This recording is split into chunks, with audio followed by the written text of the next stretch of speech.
ಮಂಡ್ಯದಲ್ಲಿ ಗ್ರಾಮಸ್ಥರು ಪೊಲೀಸರ ಮಧ್ಯೆ ಹೈಡ್ರಾಮಾ. ಉತ್ತರ ಕನ್ನಡದಲ್ಲಿ ಕುಡಿಯುವ ನೀರಿಗಾಗಿ ಹೆದ್ದಾರಿ ತಡೆದು ಪ್ರತಿಭಟನೆ. ಮೈಸೂರಿನ ನಾಲೆಯಲ್ಲಿ ನವಜಾತ ಶಿಶುವಿನ ಶವ ಪತ್ತೆ. ಈ ಸುದ್ದಿಗಳನ್ನು ನೋಡೋಣ ಸಮಗ್ರ ನ್ಯೂಸ್ ಟಾಪ್ನಲ್ಲಿ.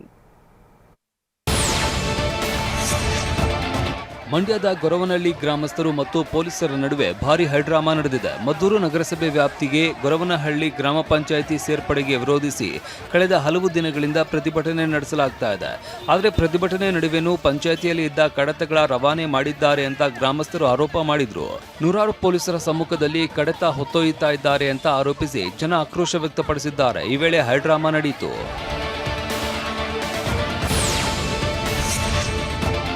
ಕುಡಿಯುವ ನೀರಿಗಾಗಿ ಹೆದ್ದಾರಿ ತಡೆದು ಪ್ರತಿಭಟನೆ ನಡೆಸಲಾಗಿದೆ. ಉತ್ತರ ಕನ್ನಡ ಜಿಲ್ಲೆಯ ಹಳಿಯಾಳ ಪಟ್ಟಣದ ನಿವಾಸಿಗಳು ಪ್ರತಿಭಟನೆ ನಡೆಸಿದ್ದಾರೆ. ಸಿದ್ದರಾಮೇಶ್ವರ ಗಲ್ಲಿ ಹಾಗೂ ಭಜಂತ್ರಿ ಗಲ್ಲಿಯಲ್ಲಿ 4 ದಿನಗಳಿಗೊಮ್ಮೆ ಮಾತ್ರ ನೀರು ಬಿಡಲಾಗ್ತಾ ಇದೆ. ಅಲ್ಲದೆ ಮಧ್ಯರಾತ್ರಿ ವೇಳೆ ಮಾತ್ರ ನೀರು ಬಿಡ್ತಾ ಇದ್ದಾರೆ ಅಂತ ಜನ ಬೀದಿಗೆ ಇಳಿದಿದ್ರು. ರಸ್ತೆ ತಡೆ ಹಿನ್ನೆಲೆಯಲ್ಲಿ ಕೆಲಕಾಲ ವಾಹನ ಸಂಚಾರ ಅಸ್ತವ್ಯಸ್ತವಾಗಿತ್ತು. ಸ್ಥಳಕ್ಕೆ ಆಗಮಿಸಿದ ಪೊಲೀಸರು ಹಾಗೂ ಪುರಸಭೆ ಅಧಿಕಾರಿಗಳು ನೀರು ಸರಬರಾಜು ನಿಯಮಿತಗೊಳಿಸುವ ಭರವಸೆ ನೀಡಿದಾಗ ಪ್ರತಿಭಟನೆ ಹಿಂಪಡೆಯಲಾಯಿತು.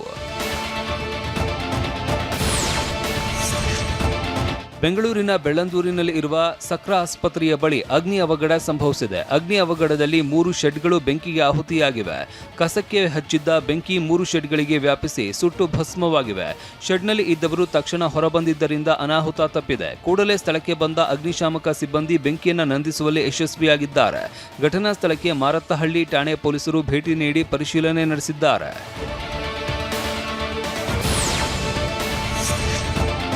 ಆದಾಯ ಮೀರಿ ಆಸ್ತಿ ಗಳಿಕೆ ಆರೋಪದಲ್ಲಿ ಉಡುಪಿ ಅಬಕಾರಿ ಡಿಸಿ ಮನೆಗೆ ಲೋಕ ದಾಳಿ ನಡೆಸಿದೆ. ಅಬಕಾರಿ ಡಿಸಿ ಟಿಎಂ ಶ್ರೀನಿವಾಸ್ಗೆ ಸೇರಿದ 15 ಸ್ಥಳಗಳಲ್ಲಿ 2 ದಿನ ಪರಿಶೀಲನೆ ನಡೆಸಲಾಗಿದೆ. ದಾಳಿ ವೇಳೆ 8,69 ಲಕ್ಷ ಮೌಲ್ಯದ ಅಕ್ರಮ ಆಸ್ತಿ ಪತ್ತೆಯಾಗಿದೆ. 11 ನಿವೇಶನ, 6 ವಾಸದ ಮನೆ, 31 ಎಕರೆ ಕೃಷಿ ಜಮೀನು ಹಾಗೂ 1 ಕೋಟಿಗೂ ಅಧಿಕ ಮೌಲ್ಯದ ಚಿನ್ನಾಭರಣ ಪತ್ತೆಯಾಗಿದೆ.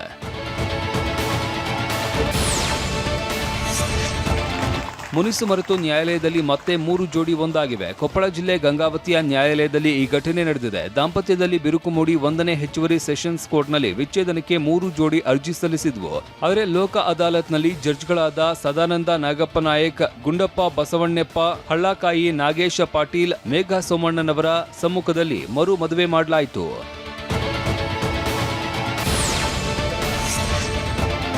ಸಿಎಂ ಕಾರ್ಯಕ್ರಮದಲ್ಲಿ ಜನರು ಸೇಬಿಗಾಗಿ ಮುಗಿಬಿದ್ದ ಘಟನೆ ನಡೆದಿದೆ. ಮೈಸೂರು ಜಿಲ್ಲೆ ವರುಣಾ ಕ್ಷೇತ್ರದ ವರಕೋಡು ಗ್ರಾಮದಲ್ಲಿ ಘಟನೆ ನಡೆದಿದೆ. ಬೀರೇಶ್ವರ ಸ್ವಾಮಿ ದೇವಸ್ಥಾನ ಪುನರ್ ಪ್ರತಿಷ್ಠಾಪನೆ ಕಾರ್ಯಕ್ರಮದಲ್ಲಿ ಭಾಗಿಯಾದ ಸಿಎಂಗೆ ಬೃಹತ್ ಸೇಬಿನ ಹಾರ ಹಾಕಲಾಯಿತು. ಸಿಎಂ ತೆರಳಿದ ನಂತರ ಸೇಬು ಕೀಳೋದಕ್ಕೆ ಜನ ಮುಗಿಬಿದ್ರು. ಇನ್ನು ಇದೇ ವೇಳೆ ಕ್ರೇನ್ ಮೇಲಿದ್ದ ಹಾರವನ್ನ ಜಗ್ಗಾಡಿ ಆಪರೇಟರ್ ಆಟವಾಡಿಸಿದ್ದಾನೆ.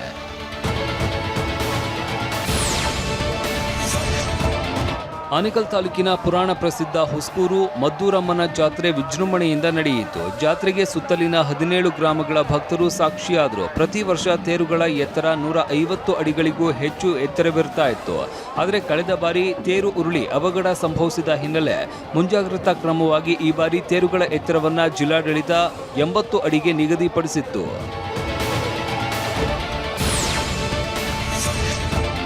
ಬೆಂಗಳೂರಿನ ಚರ್ಚ್ ಸ್ಟ್ರೀಟ್ನಲ್ಲಿ ಅಂತಾರಾಷ್ಟ್ರೀಯ ಮಹಿಳಾ ದಿನಾಚರಣೆ ಅಂಗವಾಗಿ ಹಳೆ ಕಾಲದ ಸೀರೆಗಳ ಎಕ್ಸಿಬಿಷನ್ ನಡೆಯಿತು. ಎಕ್ಸಿಬಿಷನ್ನಲ್ಲಿ 120 ವರ್ಷ, 90 ವರ್ಷ ಬಹಳ ಹಳೆ ವಿನ್ಯಾಸವಿರುವ ಆಕರ್ಷಕ 15ಕ್ಕೂ ಹೆಚ್ಚು ಸೀರೆಗಳನ್ನು ಪ್ರದರ್ಶಿಸಲಾಯಿತು. ಇದರಲ್ಲಿ ಕಾಂಚೀಪುರಂ, ಬನಾರಸ್ ಸೀರೆಗಳನ್ನು ಪ್ರದರ್ಶನ ಮಾಡಲಾಗಿತ್ತು. ಸೌತ್ ಇಂಡಿಯಾ ವೆಡ್ಡಿಂಗ್ನಲ್ಲಿ ಧರಿಸಿದ್ದ ಸೀರೆ ಕೂಡ ಪ್ರದರ್ಶಿಸಲಾಯಿತು. ಇನ್ನು ಎಕ್ಸಿಬಿಷನ್ನಲ್ಲಿ ಭಾಗಿಯಾಗಿದ್ದ ಮಹಿಳೆಯರು ಮಹಿಳಾ ದಿನಾಚರಣೆ ಜೊತೆಗೆ ಹಳೆ ಕಾಲದ ವಿಭಿನ್ನ ವಿನ್ಯಾಸದ ಸೀರೆಗಳನ್ನು ನೋಡಿ ಸಂತಸ ಪಟ್ಟರು.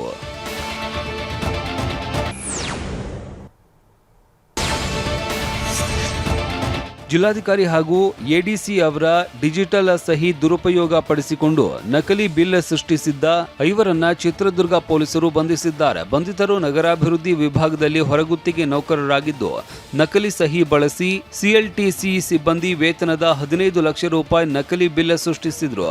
ಸಹಿ ಬಗ್ಗೆ ಖಜಾನೆ ಇಲಾಖೆ ಆಕ್ಷೇಪಣೆಯಿಂದಾಗಿ ಕಳ್ಳಾಟ ಬಯಲಾಗಿದೆ. ಪ್ರಮುಖ ಆರೋಪಿ ಪರಾರಿಯಾಗಿದ್ದು ಪೊಲೀಸರು ಬಲೆ ಬೀಸಿದ್ದಾರೆ.